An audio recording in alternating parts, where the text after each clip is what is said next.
TPNPB-OPM ketar-ketir lawan TNI. Minta Australia dan Selandia Baru kirim senjata. Melansir dari Fajar, Co.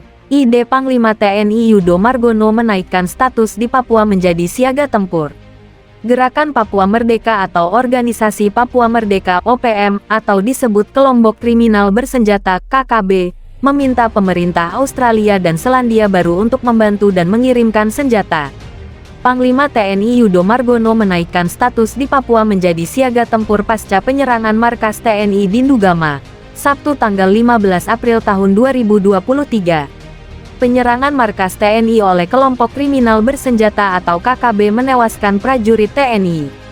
Kepala Urusan Luar Negeri dan Ketua Dewan Diplomatik TPN-OPM Gerakan Papua Merdeka, Amatus Akolbudo dalam siaran pers, Sabtu tanggal 22 April tahun 2023 mengatakan, menyerukan kepada Australia dan Selandia Baru untuk membantu TPNPB-OPM dalam perang melawan TNI. TPNPB-OPM juga meminta PBB untuk ikut intervensi dalam perang tersebut. TPNPB-OPM menyerukan kepada pemerintah Australia dan Selandia Baru untuk datang membantu kami dan mengirimkan tentara Australia dan Selandia Baru ke Papua dan memberikan senjata, amunisi, granat, roket, dan peralatan telekomunikasi, kata Amatus dalam keterangannya. Menurut Amatus, pemerintah Indonesia baru-baru ini menaikkan status perang, kemudian mengirimkan personel besar-besaran yang dilengkapi dengan peralatan perang militer ke Ndugama.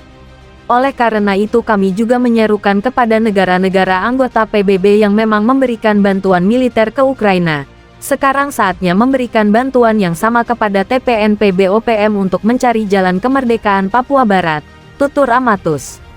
Kami sekarang memanggil rekan-rekan Perang Dunia Kedua kami, yaitu warga Australia dan Selandia Baru, untuk membela kami, lanjutnya. Dalam keterangan persnya Amatus menyerukan kepada Perdana Menteri Australia untuk membahas Perang Papua Barat yang sedang berlangsung. Amatus juga meminta negara-negara anggota PBB untuk turut intervensi dalam perang tersebut. Dia menjelaskan, selama serangan militer TNI baru-baru ini terhadap penduduk di distrik Ndugama dalam upaya mereka yang gagal untuk membebaskan sandera Selandia Baru Philip Mehartens, 2 warga sipil ditembak mati oleh pasukan militer Indonesia termasuk seorang wanita hamil, jelasnya. Menurut Amatus, Tentara Pembebasan Nasional Papua Barat TPNPB-OPM membalas dengan membunuh 36 tentara Indonesia. TPNPB-OPM juga menyita senjata mereka termasuk 3 senapan mesin, 9 senapan sniper dan lebih dari 3.000 butir amunisi. Mayat tentara Indonesia sedang membusuk dengan cepat di wilayah pertahanan pasukan TPNPB Ndugama Derakma, kata dia.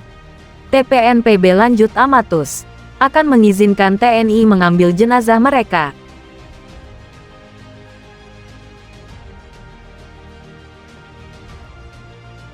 Wapres kecam kekerasan KKB Papua, saatnya TNI dan Polri bersikap tegas. Melansir dari Kompas.com, Wakil Presiden Wapres Ma'ruf Amin mengecam tindak kekerasan yang dilakukan kelompok kriminal bersenjata KKB di Papua yang membaut seorang prajurit TNI, Pratu Miftahul Arifin, gugur di dalam tugas. Pratu Miftahul Arifin gugur diserang kelompok kriminal bersenjata dalam misi pencarian pilot Susi Air, Philips Mark Metrotens 37 di distrik Mugi, Kabupaten Nduga, Papua Pegunungan, Sabtu tanggal 15 April tahun 2023, sore WIB. Wapres mengecam keras tindakan kekerasan oleh KKB, yang kembali merenggut nyawa seorang prajurit TNI di tengah perjuangannya melindungi rakyat dan misi kemanusiaan yakni menyelamatkan pilot Susi Air yang masih disandera KKB, kata juru bicara Wapres, Masduki Baidowi, dalam keterangan tertulis, Selasa, tanggal 18 April tahun 2023. Ma'ruf pun meyakini bahwa masyarakat sipil Papua juga mengutuk keras tindakan brutal KKB yang telah merusak keharmonisan dan kedamaian di tengah rakyat Papua, khususnya Papua Pegunungan. Oleh karena itu, Ma'ruf mengimbau kepada segenap aparat keamanan yang bertugas di Papua agar tidak gentar akibat kejadian ini, sambil tetap waspada, tabah, dan berani menghadapi tindak kekerasan KKB. Wapres pun menegaskan kini saatnya TNI dan Polri bersikap tegas dalam melakukan penyisiran dan pengejaran terhadap kelompok KKB secara tepat dan tidak mengganggu rakyat sipil, ujar Mas Duki. Di samping itu, Ma'ruf juga menyampaikan duka cita yang mendalam atas gugurnya Pratu Miftahul Arifin saat bertugas menjaga keamanan dan kedaulatan negara di wilayah Papua. Wapres mendoakan semoga Pratu Miftahul Arifin yang gugur di medan laga sebagai seorang pahlawan bangsa diterima segala amal baktinya dan ditempatkan di tempat terbaik di sisi Allah SWT, kata Mas Duki. Ia menuturkan, Ma'ruf turut merasakan kehilangan atas gugurnya Pratu Miftahul Arifin yang merupakan ujian berat bagi keluarga dan rekan-rekan prajurit TNI yang ditinggalkan. Ma'ruf mendoakan agar keluarga dan rekan-rekan TNI yang ditinggalkan dapat diberikan kekuatan dan ketabahan dalam menghadapi musibah ini.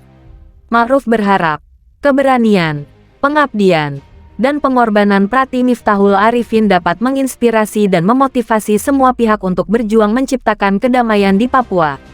Sebab, hal itu adalah agenda pemerintah untuk membangun perdamaian yang berkelanjutan dan menghentikan konflik yang berkepanjangan.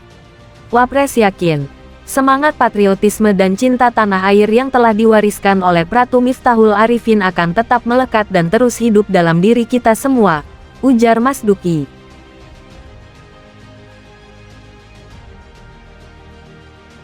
Geram dengan ulah KKB Komisi IDPR katakan KKB wajib dilumat, mereka tak peduli HAM. Melansir dari Kompas.com, anggota Komisi IDPR fraksi Golkar Dev Laksono menegaskan teroris kelompok kriminal bersenjata KKB Papua harus diberantas. Apalagi, baru-baru ini KKB menyerang TNI yang sedang melakukan operasi pencarian pilot Susi Air, Philip Mark Metrotens. Dalam peristiwa tersebut, seorang prajurit TNI tewas. Dev pun mendorong KKB segera ditumpas dari Indonesia. Sejak awal saya katakan, TNI harus bertindak tegas memberantas teroris ini. Mereka jelas-jelas pemberontak yang wajib dilumatkan dari bumi pertiwi, ujar Dev saat dimintai konfirmasi, Senin tanggal 17 April tahun 2023. Dev menjelaskan, KKB tidak pernah peduli dengan hak asasi manusia, HAM, yang mereka langgar selama ini.